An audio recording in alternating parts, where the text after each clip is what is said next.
I don't know how it's going to end, though. Will it end with a two-state solution? I think that's what a lot of people are hoping for. I see little prospect of that, I have to say, and I say that with a sense of sadness in many ways. Excuse me. Now, the reason I want to talk about Israel and Gaza this morning is because the Israeli Prime Minister, Benjamin Netanyahu, has said that he's told the United States that he opposes the establishment of a Palestinian state once the conflict in Gaza comes to an end. Now, in some ways, this shouldn't be a surprise to anybody because he's been hinting at that for some time. And if you listen to the interview that I did a couple of weeks ago with the Israeli ambassador to London, Zippy Hotovely, she said it in terms that she fully opposes a two-state solution and she wants a one-state solution. Now, he didn't quite go that far. But in a news conference, the defiant Mr. Netanyahu vowed to press on with the offensive in Gaza until complete victory, in his words, the destruction of Hamas and the return of the remaining Israeli hostages, adding that it could take many more months. Now, I want to talk about the practicalities of a two-state solution because it's something that all Western politicians seem to latch onto as the one positive thing that they can say. But it's idealistic, isn't it? Because if you have an Israeli state that is opposed to a two-state solution, if you have a group like Hamas who also are opposed to a two-state solution, they want a one-state solution from the river to the sea. And Netanyahu, in fact, used that phrase, I think, himself, saying that if there was any degree of Palestinian state, it couldn't have any sort of military because the Israelis would control the military side of things from the river to the sea. Well, President Biden, he's been commenting on this and said, well, there are different forms of two-state solutions. Up to a point, Lord Copper. I think he was almost sort of grabbing at straws there, wasn't he? Because either you have a full state or you don't. You can say, well, OK, we'll have a Palestinian state that doesn't have any armed forces, but does that, if a state isn't able to defend itself, is it really an independent state then? And now you've got Labour wading into this as well. Keir Starmer has been very pro-Israel in most of his comments so far. In fact, I would say more pro-Israel than the government in some ways. Now, David Lammy has been speaking. Obviously, you can hear him tomorrow on LBC at this time. He's Labour's shadow foreign secretary. And he's been speaking this morning on the BBC about the prospects of a two-state solution. The Palestinian cause is a just cause, the inalienable right to self-determination and a Palestinian state. And of course, a Labour government, we rededicate ourselves to that mission. But how would you bring it about when the Israeli Prime Minister has now publicly rejected it? Would Labour be prepared to recognise a Palestinian state independently of what the Israeli government is doing? Yes, we are committed to the recognition of a Palestinian state. And this is a critical moment that comes out of this crisis. And we've got to seize that opportunity. So I think that Biden is right. And I have to say, I think Netanyahu's words were unacceptable. Of course, the Palestinian people deserve a state. And if they don't, then the consequence of that is either one state in which Benjamin Netanyahu would have to explain how Palestinians and Israelis live side by side with equal rights, or no state in which what he's really saying is occupation and siege continues. I think the whole international world will say that's unacceptable. Okay, your colleague, the shadow Middle East minister, said recently that a two-state solution would only come to fruition in a way which is acceptable to the state of Israel, which is why I asked if you as a Labour government would be prepared to recognise Palestine before Israel did. Well, I can say categorically he did not say that. And I think that article as written up in the Jewish Chronicle was wrong and it was changed. It's a direct quote. So he never said those words? It was changed. He didn't say that. Of course, let me be crystal clear. Of course, the desire to see a Palestinian state is not subject to Israel's determination, in the same way that I don't think that Benjamin Netanyahu can say, look, it's up to us whether there's a Palestinian state. That is not the collective view of the global community. It's not what came out of the Oslo Accords. And successive governments, Labour and Conservatives, both are committed to a two-state solution. Might you then recognise Palestine at the beginning of a Labour government, as Ed Miliband said he would do if he became Prime Minister in 2015? Well, look, we must meet the world where it is, if we have the privilege of serving at the end, I suspect, of 2024. And I do think that the best step is to do it in partnership with others. Are you prepared also to act differently to the current government in other kinds of statements on Israel? And if you contrast what the present government says, and it's very reluctant to criticise the government of Israel, whereas President Macron 2 months ago was prepared to say Israel should stop killing babies, women and old people in Gaza. Israel should stop killing babies, women and old people in Gaza. We need a truce now. It must come to an end now. We need a sustainable ceasefire. Too many have died. David Lammy, Shadow Foreign Secretary, speaking this morning on the BBC. Lots to get to grips with there. If you'd like to react to anything that he said, do give us a call. Before we come to your calls, though, let's talk to MichaelOren, former Israeli ambassador to the United States and a former deputy minister and head of public diplomacy in the Prime Minister's office. Mr. Oren, or Ambassador Oren, thank you very much indeed for joining us. I don't think it was a surprise that the Israeli Prime Minister said he was opposed to a two-state solution, but it's not particularly helpful, is it, to come out with statements like that at this point? Yeah, we can debate. Good to be with you. We can debate whether the prudence of making that statement at this time, the statement was probably more geared to internal public opinion, certainly within the Likud party, than it was to our relations with the Biden administration. And I am strongly in favor of doing everything possible to maintain President Biden's support, both for his opposition to a ceasefire and to providing Israel with vital ammunition as we run short on some cases of ammunition. But I'm just listening to this conversation and I'm kind of shaking my head because it's so surreally divorced from any reality that as Israelis experience. And it's actually severely divorced from the reality of history.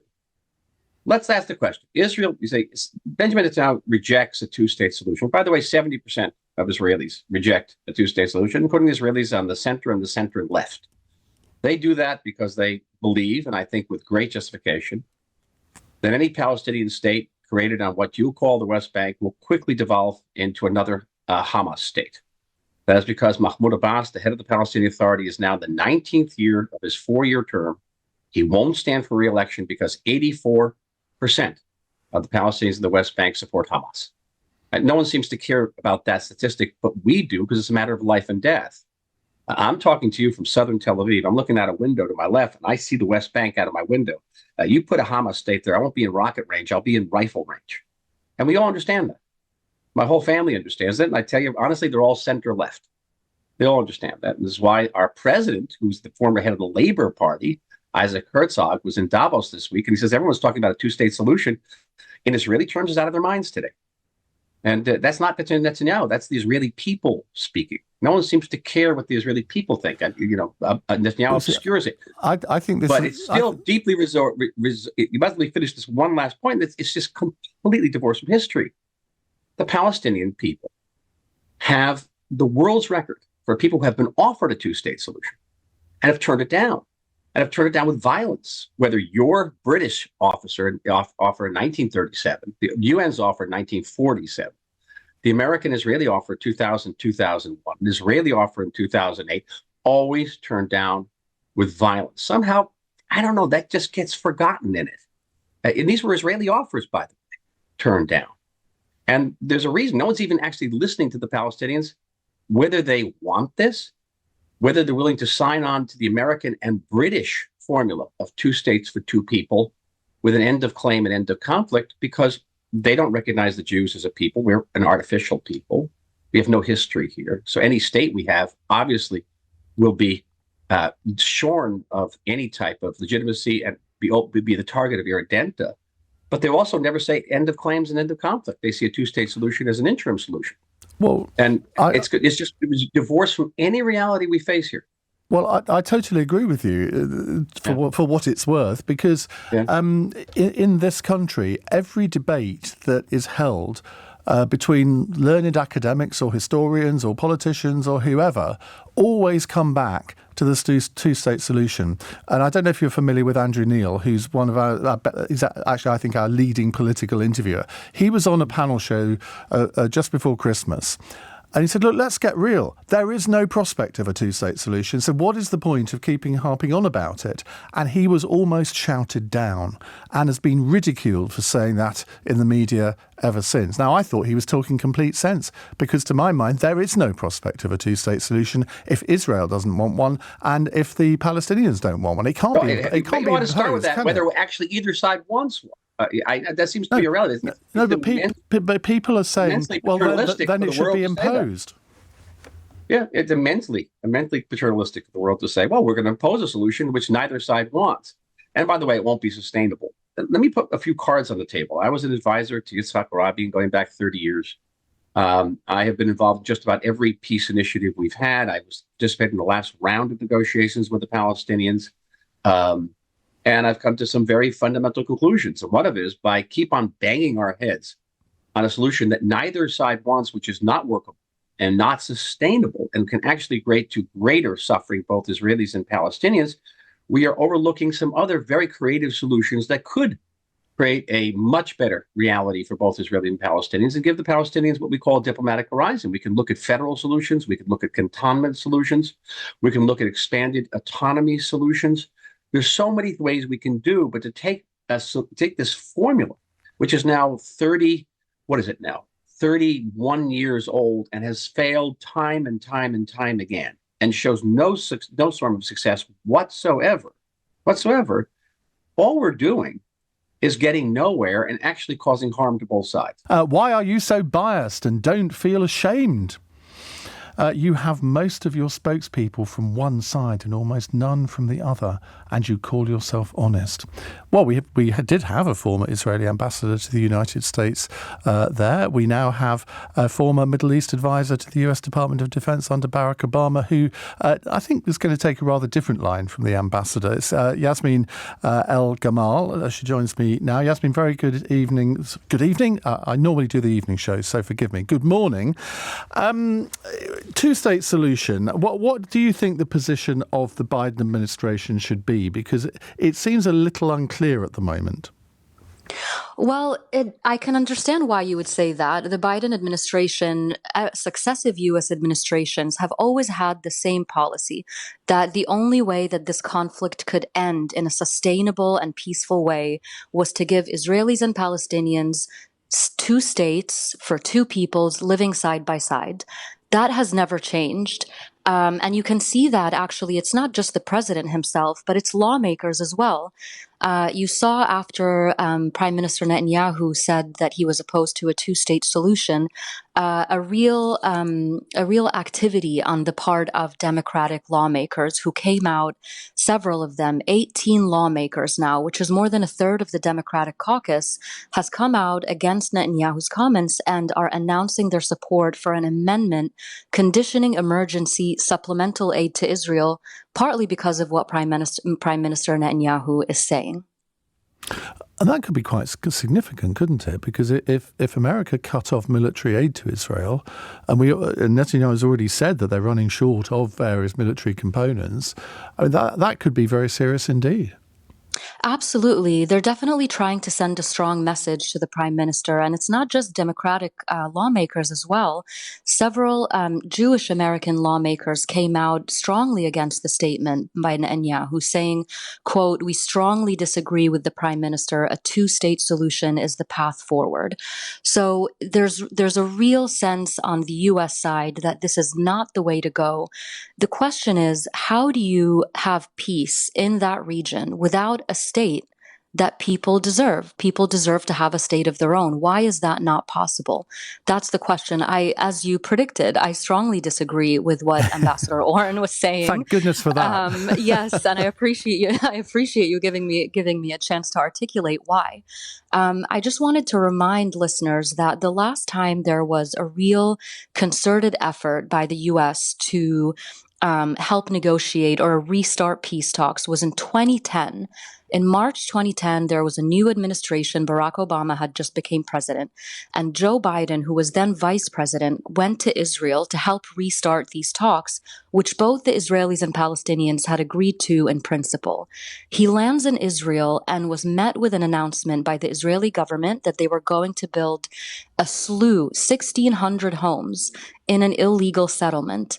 How do you start peace talks when the first thing you do when the vice president of the United States is coming to help restart that process is to announce new illegal settlements that would effectively prevent a Palestinian state? So these are the things that are happening on the ground. And of course, now, post October 7th, you have this immense trauma on both sides. Israelis are traumatized by those horrific attacks on October 7th. Palestinians are not just traumatized, they're dying by tens of thousands. So how do you restart this process? If you're the Biden administration, you can say two-state solution all you want, but what are you actually doing on the ground? And what about the position of the EU? Because they in the form of their foreign minister, effectively, Mr. Bonnell, he said before Christmas that he thinks a two-state solution should be imposed. Well, I don't know how you impose something on a country that would reject it.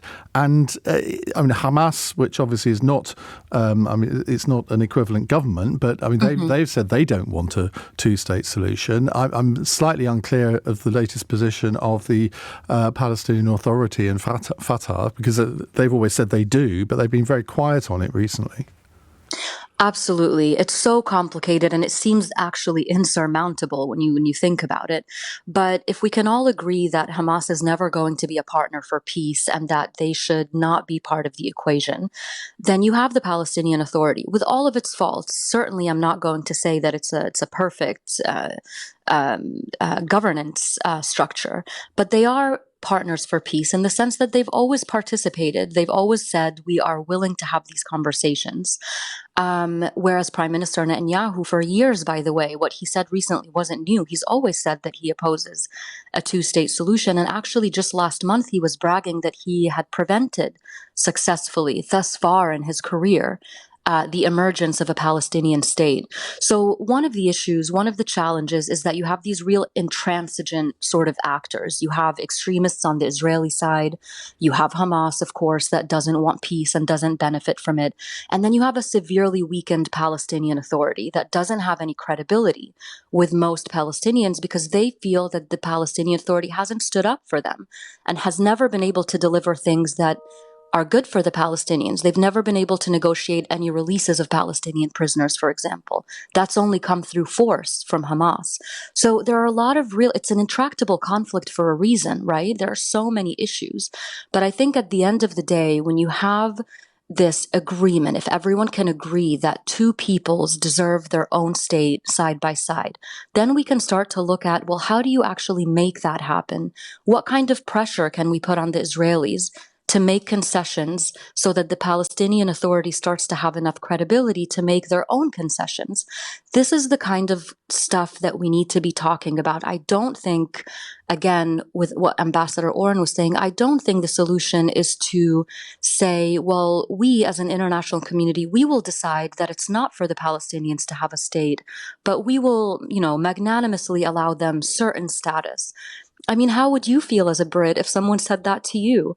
And that's what I try to explain to people, is that when you have a population that feels that they are being denied their basic rights to statehood, no matter how difficult that might be, how do you expect them to feel and to react? Mm-hmm.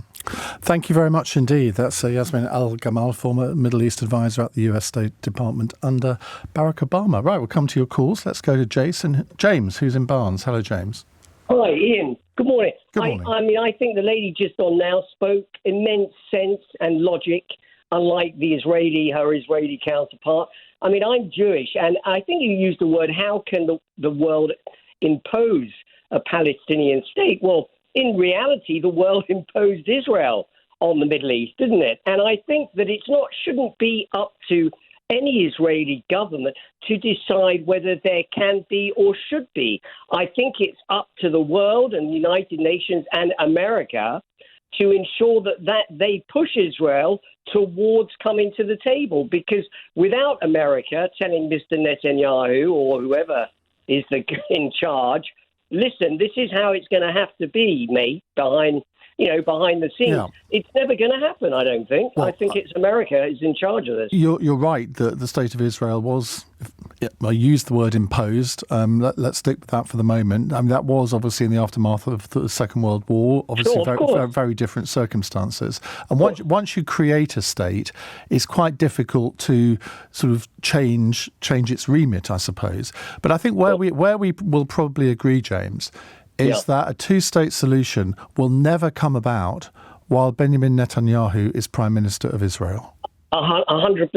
And unfortunately, you've got two leaders. You've got Hamas, and who are impossible. You can't deal with them. And you have Netanyahu, who, quite frankly, on the Israeli side is just as bad. Remember, he was before the war. And I have a cousin on the Supreme Court who thankfully voted the government down. He wanted to change the constitution to allow the government to pass any law that they wanted, whether it was against people's human rights or not. And he helped fund the money to Hamas that created what the lady just said. That is disputed, it has to be said. Okay, but let's just say he has made it clear, as the lady just said, he does not want a two-state war as he wants it. No, what he's doing, and look, any politician who is Prime Minister or President of a country will always fight for their political life. And that's what he's doing at the moment, because he knows after the 7th of October, he's incredibly unpopular. So what does he do now? He talks about being opposed to a two-state solution because, as we've just heard, I can't remember which guest said it, but I think MichaelOren said it, 70% of Israeli citizens are opposed to a two-state solution. So a very populist thing for him to do. You can understand why he's done it. But in the end, he wants to save his political skin. So, but I suspect when there are new elections, I would doubt very much whether he will emerge as the Prime Minister after those elections. I'm sure. But Iain, don't you, the thing that I fail to, and I have Israeli family, and they don't agree with me, but I fail to understand the people not understanding the logic. If you treat people, especially with what's going on now in Gaza, where 2 million people are displaced and literally people have got no homes to go back to, 4 out of 5 people in the world, according to the World Health, are starving in Gaza. What do you expect those people to think of Israel? I mean, you would have thought they're doing everything against future peace. That's what I do not understand their logic. Okay. You've made that very clear, James. Thank you very much.